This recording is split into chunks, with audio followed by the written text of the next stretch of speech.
What's up, friends? Welcome back to Thief of Joy. My name is Erin. I am sitting in my garage in my camping chair with my camo hat. All I need is a glass of sweet tea and my dog's barking. All I need is a glass of sweet tea and I would be a walking representation. Gosh, every time I sit down to do anything, my animals, they're more annoying than my toddler. And that's saying a lot. I'm just kidding. Love you, Flora. So I am just sitting out here for a little bit because I was going to start recording this video, and then I started my washer and dryer and came downstairs and I didn't realize how much you can hear that going from upstairs. So I came out here for hopefully a little peace and quiet, but clearly that's not happening. Anyways, so today we are going to be talking about anxiety. And I know this is a taboo subject, which it really shouldn't be, but I do want to go ahead and say I am not a healthcare professional in that sense of I'm not a doctor. You should always...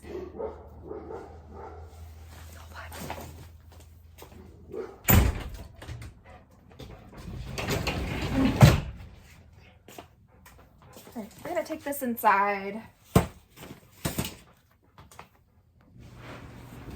right, as I was saying, looking at my dog who's right here. Come on, come up. You can sit. He'll come sit up here eventually. All right. Of course, my washer starts going crazy. Please, I'm so sorry if that is so loud. I'm just gonna record this, and if it's too loud, then I'll just do it again. So today we are going to be talking about anxiety. And I wanted to talk about this because it is definitely something that has affected me throughout my life. I don't mean that in like a negative way, because I feel like in a lot of ways it has made me stronger and get to know myself and listening to my body and focusing on my mental health. I think that we a lot of times kind of push that aside, and we get to a point where it just becomes too much. And that's something that happened to me lately. So this is my story. And the story still continues at this point, but going back to when I was first diagnosed with generalized anxiety disorder, I was about 19 and I had just started college. And I also was diagnosed with ADHD at the same time, because a lot of the problems that I was having then were related to school. I had severe testing anxiety, just fear of I didn't even know how to study because I had already convinced myself that I was going to fail. And I had problems with paying attention, problems with organization, and that goes into my life as well. I have a hard time with time management, being on time, just planning things and things like that. And so that was a lot of my problem in college. I wasn't really having anxiety like in other areas of my life because pretty much my life was centered on school, and I was also working at the time. Yeah, so I was on medication for ADHD, but never anxiety. And I am now not taking any medication for my ADHD anymore. But my anxiety has always been kind of manageable. I, always tried to make sure that I was eating well and exercising as much as I could and doing things like self-care to keep my brain in balance and just trying not to worry about everything. So I was pretty okay until about 2 years ago when my daughter was born. I noticed that after she was born, my anxiety started to kind of creep back up again and increase. And I know what you're thinking. A lot of that probably had to do with I'm a new mom, new parent.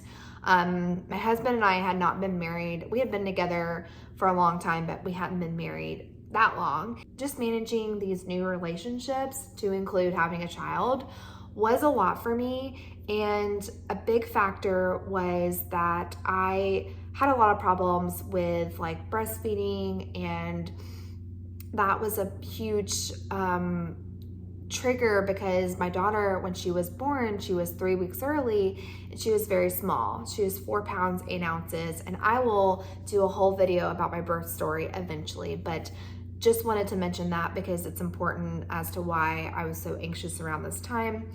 I was trying to breastfeed and formula feed at the same time because she just needed that extra boost to continue to gain weight.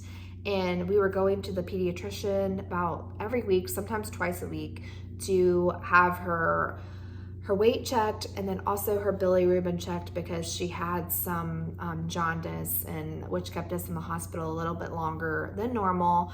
And that just really affected me. I mean, we ended up having to go see a cardiologist, and I just felt like it was just one thing after another. And I ended up quitting breastfeeding after 6 months because I was just so anxious and so overwhelmed with the whole process that I just decided this is not good for me. I need to eliminate this, which I felt terrible because, you know, in the mom community, there are a lot of people that will, you know, kind of give you negative opinions about not breastfeeding and formula feeding. And, you know, you already feel really guilty about your inability to do that, to breastfeed, that it really is, affects you whenever people are like, oh, you know, you shouldn't formula feed. You're just not doing enough. You're not trying hard enough. You're not, you know, doing the right thing, like things to make it happen for you. You got to stay consistent. You got to power pump. You got to do all these things. And it's just like, that is not helpful. Like, I went and saw a lactation consultant. I did all the right things, but I was just so stressed and anxious that it really was just not going to happen. And therefore I needed to remove that stressor and move on. Like, she's fine if she's formula fed. It's all right. So anyways, I kind of got through that. I was very anxious whenever I first took her to daycare, which I know a lot of moms are.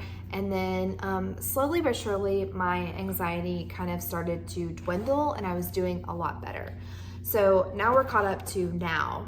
So a couple weeks ago, I just started not feeling like myself. I started becoming really emotional. I was crying, not all day, but maybe once or twice a day, which I'm not a super emotional person, which if you are, that is perfectly okay and natural, but I just am not a big crier. And the fact that I started crying almost every day for like 2 weeks straight, I knew something was going on. But I just kind of kept, you know, pushing that aside and just thinking it's just like a phase we're going through. You'll be fine.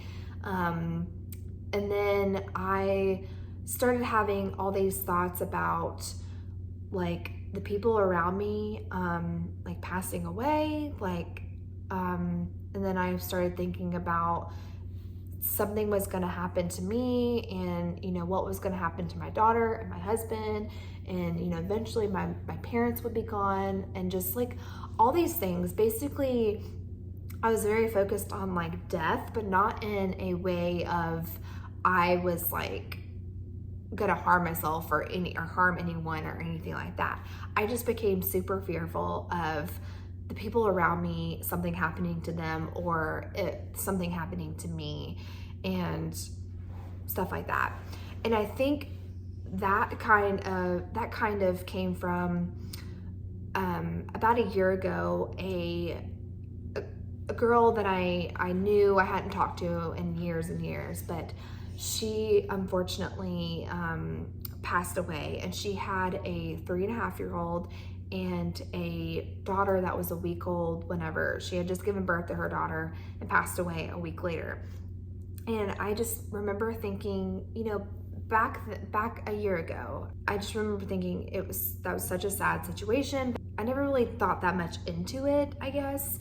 And then it came up on a year this year, and all of a sudden it was like, it really started affecting me. Like, I was kind of putting myself in like that position, like, if something happened to me, like, that dad is a single dad now, what's happening with him, and what would happen with my husband, and stuff like that. Just like, and then I started having panic attacks, and it was just really, really odd for me to be having all these thoughts that I hadn't had previously. And so I'm like, something is going on. This is not my normal self.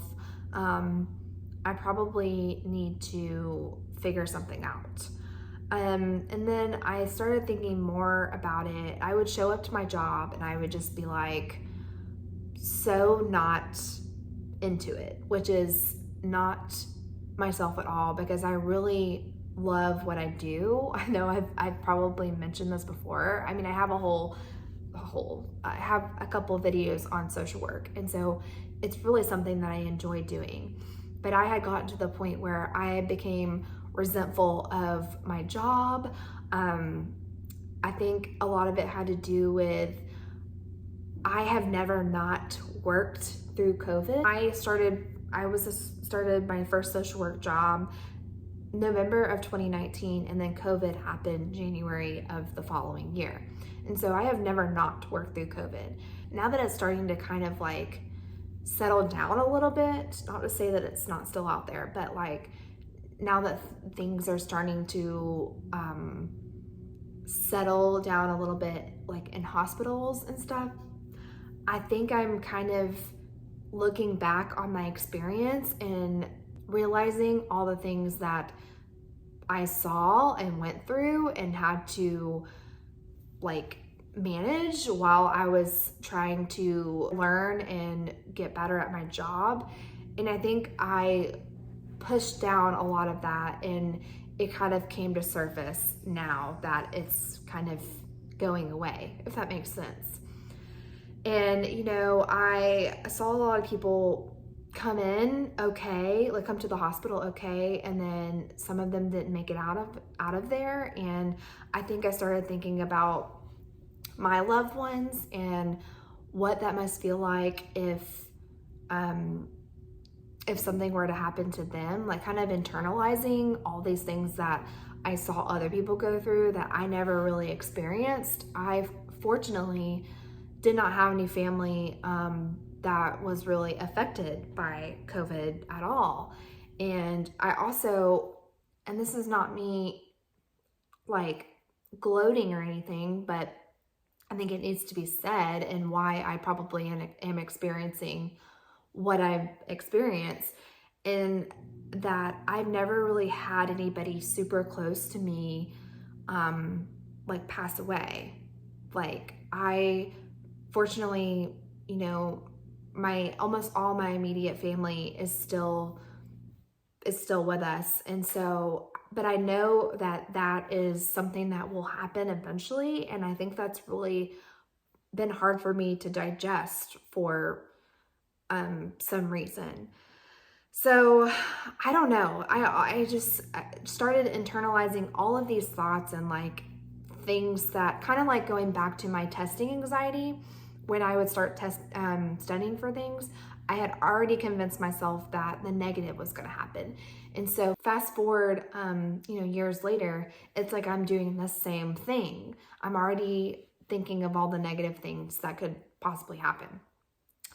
So I ended up having like a mini breakdown at work, and then I eventually talked to my husband and told him about what was going on, and we agreed that it probably would be the best thing to go see a doctor. And he actually mentioned something. My poor husband. He when we were talking about it, he mentioned something that I actually hadn't really thought about, and this is a little TMI, I guess, but so sorry in advance. But it wouldn't be right if I didn't mention everything that happened. In December, at the beginning of December, I ended up having my birth control removed because I was so tired of having the type of birth control I was on. I was not having like consistent menstruation and stuff like that. And so it was just so like up and down, and I just wanted to come off of it. And so I did that at the beginning of December, and which was about 2 months ago at this time. And he was like, well, maybe this is your body just kind of trying to your hormones trying to regulate from having that removed. And I thought that was a really, really good point, because last time I had my birth control removed, I was pregnant not long after that. So my body I never experienced what it was like to be off of it. And so I think with this being the first time that I've been off of it for a while, that could possibly be a factor. So instead of making an appointment with my primary doctor, which I did try, but she was booked like 3 months out. That's a whole nother situation, but I made an appointment with my OBGYN, and I just because I was like, well, if it is hormone birth control related, like that would just be a good place to start. So a couple days later, I went, and I, of course, at that time was very emotional and had a little mini breakdown in the office and just spilled my heart out about everything I was feeling and what was going on. And she basically validated that it made perfect sense. Like all of my, like all of the things, the factors that I thought could be the problem, I mean, probably were the problem. She couldn't tell me like, oh yes, this one thing was what caused this, which I think can be very hard with healthcare and things like that, because a lot of people want answers. They want specific answers, and those just aren't always there. And so that's the first time I kind of felt like I didn't really get a direct answer, but I mean, that's okay.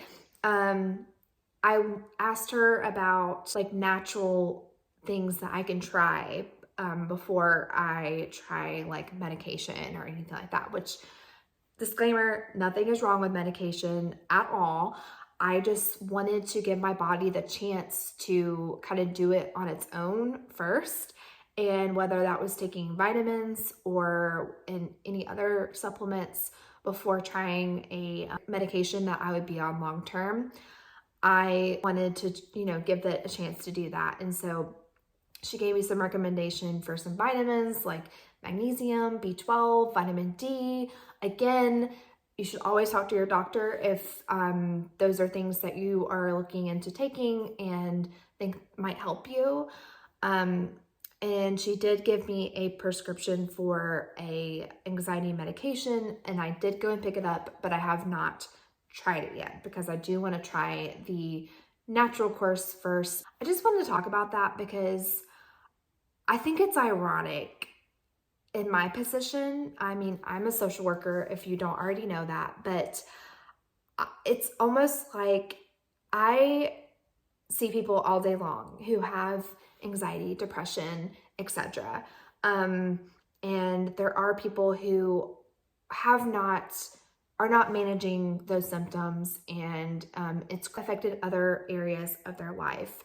Some do not feel like they have the resources, some do, and just with the stigma of mental health, choose not to seek help, whether it's just counseling or, I mean, medication is not always going to work for everybody. Sometimes you just need like counseling or something else that will help like uplift your mood and whatnot.